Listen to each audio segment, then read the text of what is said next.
سر عورت اور مرد کے بیچ میں ایک مسئلہ جو ہے جو اب تک ہے وہ پردے کا ہے. تو مجھے یہ جاننا ہے کہ جو پردہ ہے یہ اس کا کانسیپٹ جو ہے ملکیت سے ہے. یہ سٹارٹ کب ہوا, کیوں ہوا؟ یہ تو میں نہیں بتا سکوں گا کہ یہ کب سٹارٹ ہوا. جب آپ کسی چیز کو اپنی ملکیت قرار دے دیتے ہیں مویشیوں کی طرح, جی زمین کی طرح, جی دکانوں کی طرح, حتیٰ کہ کتابوں کی طرح, جی تو you want to keep it to yourself, right? جی تو پردے کا جو بنیادی تصور ہے وہ تو حق یعنی ایک انسان کی دوسرے انسان پہ ملکیت سے تعلق رکھتا ہے. میں اس کو جڑا ہوا سمجھتا ہوں غلامی کے ساتھ, اور میں سمجھتا ہوں کہ اس نے انسانی معاشرے میں, انسانی تاریخ میں انیومریبل, انگنت خرابیوں کو, ناانصافیوں کو اور ظلم کی داستانوں کو جنم دیا ہے.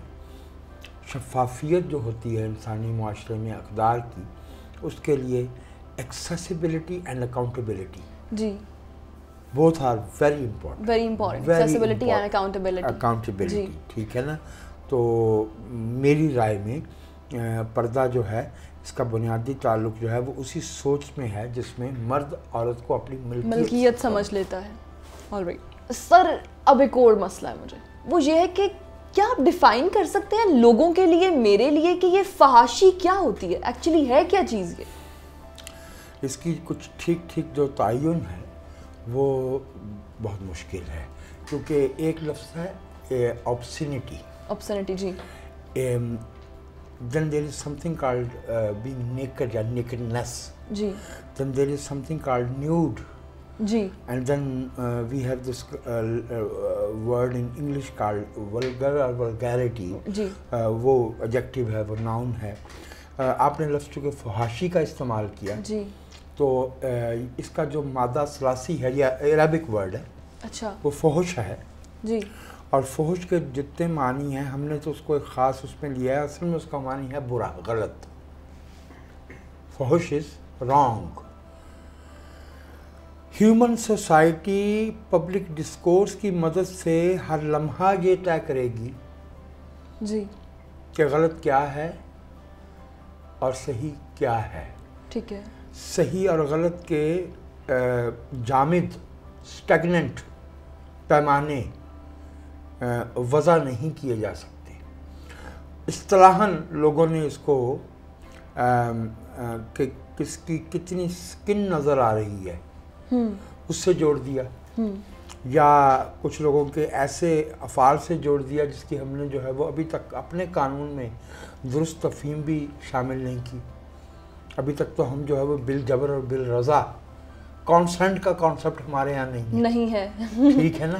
ہم تو نہ کو بھی ہاں سمجھتے ہیں, یا پھر تب تک ایفرٹ کرتے رہتے ہیں جب نہ ہاں میں تبدیل ہو جائے, یا اگر نہ ہو تو پھر تیزاب پھینک دیتے ہیں, پھر چھریاں مار دیتے ہیں کالج کے دروازے پہ جا کے. میرے بھائی, فحاشی کا تعین جو ہے وہ کسی بھی مذہب یا ایڈیالوجی کے جو احکامات ہیں ان کی بنا پہ طے نہیں پائے گا.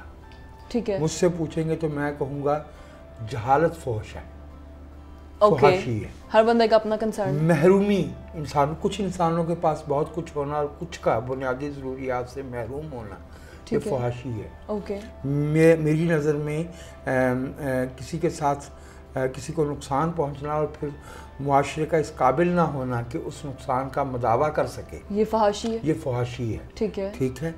اگر آپ ان معنوں میں فحاشی کا مطلب لینا چاہتے ہیں جن معنوں میں عمومی طور پہ لیا جاتا ہے, تو پھر میں آپ کو بتاؤں کہ اس میں ایک تو میں دلچسپ سی آبزرویشن شیئر کروں گا, لیکن prior to that I let you know کہ اس کے تو پھر درجے ہیں. جی. اس کے تو پھر درجے ہیں. ٹھیک ہے. اگر وہی فحاشی سے گریز کی صورت تھی جو طالبان نے افغانستان میں نافذ کی تھی, تو وہ شٹل کا سعودی عرب والوں نے کیوں نہیں اپنایا؟ اگر ایران کی میں جو پردہ ہے وہی پردہ ہے, تو پھر ہم یہاں پہ 25 اور 15 ہزار روپے کا عبایا قیمتی برانڈڈ, جی, اس کو جو ہے وہ حجاب کیوں سمجھتے. ایک جو حجاب کا ایک اور بھی لغوی معنی نکل آتا ہے کہ کون سی چیز جو ہے وہ پبلک کرنا ہے اور کون سی پرائیویٹ کرنا ہے. ٹھیک ہے. میری رائے میں تو اس میں بھی اختلافات ہیں. میرے خیال میں تو ہمارا معاشرہ جس چیز کو پرائیویٹ ہونا چاہیے اسے پبلک کرتا ہے, جسے پبلک ہونا چاہیے اسے پرائیویٹ کرتا ہے. ٹھیک ہے. پھر کچھ لوگ جو ہے وہ تقریر و تحریر میں فحاشیاں ڈھونڈ لیتے ہیں. نیلے آسمان کے نیچے ایسا بہت کچھ ہے جو انسانی زندگی کا حصہ ہے. انسانی بصیرت, فہم اور ذہانت کا ایک پیمانہ یہ ہے کہ وہ زندگی کو اس کی ٹوٹیلٹی میں, انٹائرٹی میں ڈیل کرتی ہے. ٹھیک ہے. ٹھیک ہے. آپ ایک گائنیکالوجسٹ کے جاب کے بارے میں کیا کہیں گے؟ ایک طبیب کے, سرجن کے کام کے بارے میں کیا کہیں گے؟ آپ نے recently, I am sorry to interrupt you, آپ نے ریسنٹلی وہ سنا ہے کہ there are some people from religious side they are demanding کہ جو اناٹمی کی کتابیں ہیں اس میں جو امیجز ہیں ہیومن بینگس کی, لائک انہوں نے کپڑے نہیں پہنے ہوئے, اوبویسلی وہ نہیں پہن سکتے, اناٹمی کی کتاب ہے, اسٹوڈنٹس سے اسے پڑھنا ہے, تو وہ کہہ رہے ہیں کہ یہ چینج ہونا چاہیے بایولوجی کا جو ڈائیگرامس ہیں اور یہ اور وہ. ایک طریقہ تو یہ ہوتا کہ میں آپ سے اسی طرح سے جو میری روٹین ہے میں آپ سے کہہ دیتا کہ میں مذہب اور مذہبی لوگوں دونوں کو ڈسکس نہیں کرتا, لیکن میں بس ایک اشارہ آپ کو دے دیتا ہوں. جی جی. کہ یہ لوگ علم کی تخلیق میں شریک نہیں ہیں. ٹھیک ہے. تو ان لوگوں کی جو رائے یا حکم ہے وہ ایک تو قابل اعتبار نہیں ہے. ٹھیک ہے. یہ جس ریڈیو کو برسوں فحاشی کا ذریعہ بتاتے رہے, آج وہ ریڈیو یہ جیب میں ڈالے پھر رہے ہیں. So true. ٹھیک ہے. جب پھر اس کے بعد ایک زمانہ آیا جب ایک پوری نسل جو تھی اس کو بتایا گیا کہ جو بندہ سنیما دیکھنے جاتا ہے ساری خرابیاں وہیں سے لے کے آتا ہے, ایز اف کہ اس سے پہلے دنیا جو ہے وہ اغوا اور دیگر جو اس کے متعلقات ہیں ان سے ناآشنا تھی. پھر جو ہے وہ یہی مشکل جو تھی وہ ٹیلی ویژن پہ آ گئی. پھر یہ عذاب جو تھا یہ جو ہے وہ کمپیوٹر پہ آیا. ٹھیک ہے. اب سوشل میڈیا پہ لیے پھرتے ہیں.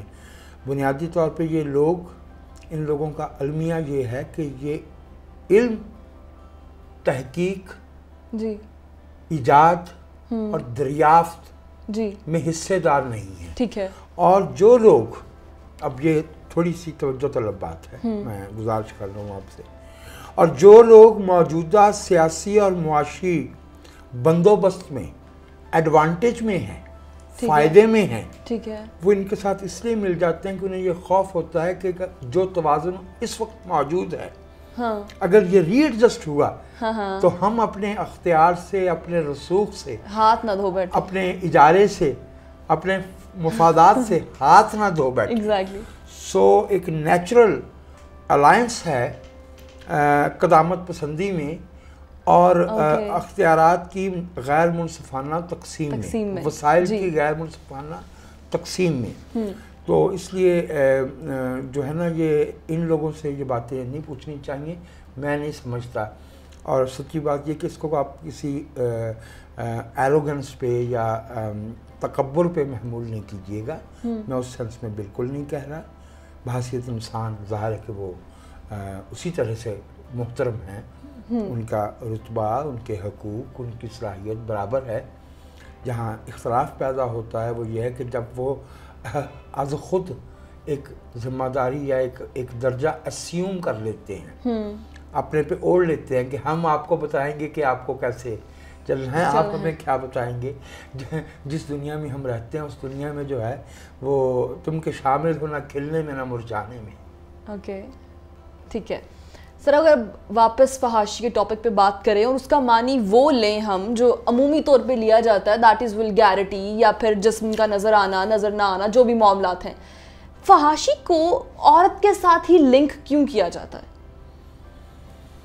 ہاں یہ آپ نے بہت اچھا سوال کیا. دیکھیے میں اگین آپ سے کہوں گا کہ معاشرے کے ارتقاء میں جی جب عورت کو ایک ملکیت قرار دے دیا گیا جی جب اس کو ایک امتیازی حیثیت کمتری کی عطا کر دی گئی، جب یہ کہہ دیا گیا کہ ایک صنف جو ہے وہ بالادست ہے اور ایک صنف جو ہے وہ کمتر ہے، تو اس میں یہ فحاشی کا منبع عورت کو قرار نہیں دیا جا رہا. یہ دراصل جو خرابیاں ہمارے اندر ہیں جی جی اس کا جو بوجھ ہے، جو ساری اس کی ذمہ داری ہے وہ سارا منتقل بیگیج کی جا عورت پہ رہی آ ہے. رہا ہے. مجھے اچھا تو نہ لگتا کہ ایک خاتون کے ساتھ یہ بات کرتے ہوئے میں یہ دلیل دیتا، جی لیکن میں آپ سے جاننا چاہتا ہوں کہ مثال کے طور پہ اگر کسی قصبے میں یا کسی گاؤں میں یا کسی شہر میں کسی خاتون کی شہرت خراب ہو جائے جی تو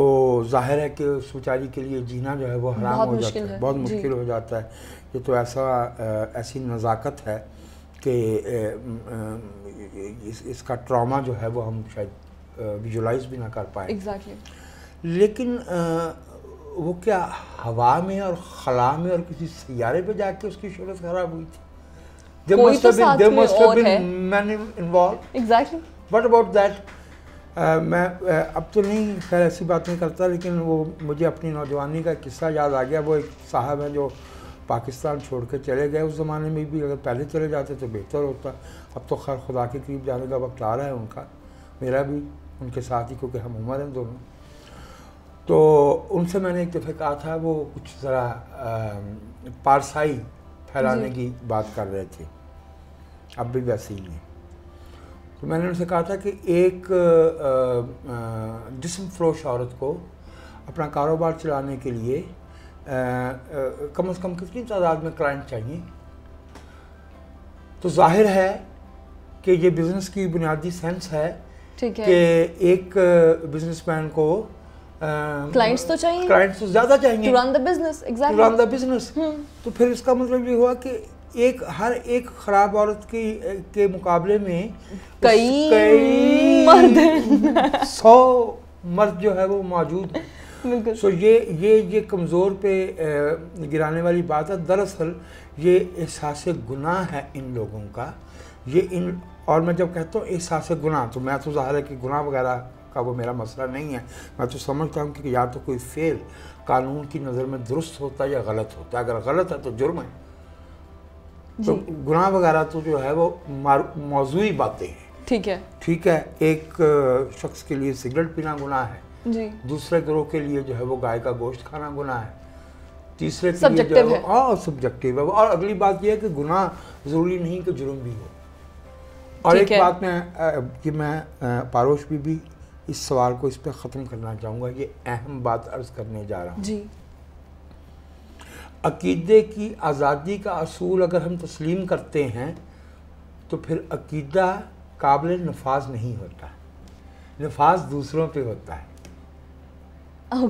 ٹھیک ہے. تو عقیدے میں جہاں آپ عقیدے کے ساتھ قوت نافذہ کو ایجنکٹ کریں گے، جوڑیں گے، you will be doing injustice. عقیدے کی آزادی قائم ہی نہیں رہ سکتی اگر آپ کچھ لوگوں کو عقیدے کے احکامات جو ہیں انہیں نافذ کرنے کا اختیار دیتے ہیں. عقیدہ نافذ کرنے کے لیے نہیں ہوتا. It is not enforceable. It is the voice and decision of individual's conscience. اور اس کو پوری آزادی ہے. ٹھیک ہے.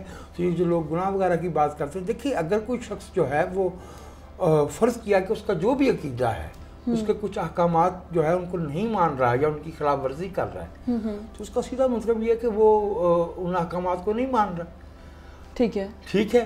تو وہ آپ روک کے بھی دیکھ لیں، تاریخ میں بھی دیکھ لیجئے، جہاں جہاں جبلت لوگوں کے راسخ خیالات سے ٹکرائی ہے. اب میں نے اب راسخ خیالات کہا ہے، تو جبلت جیتی ہے.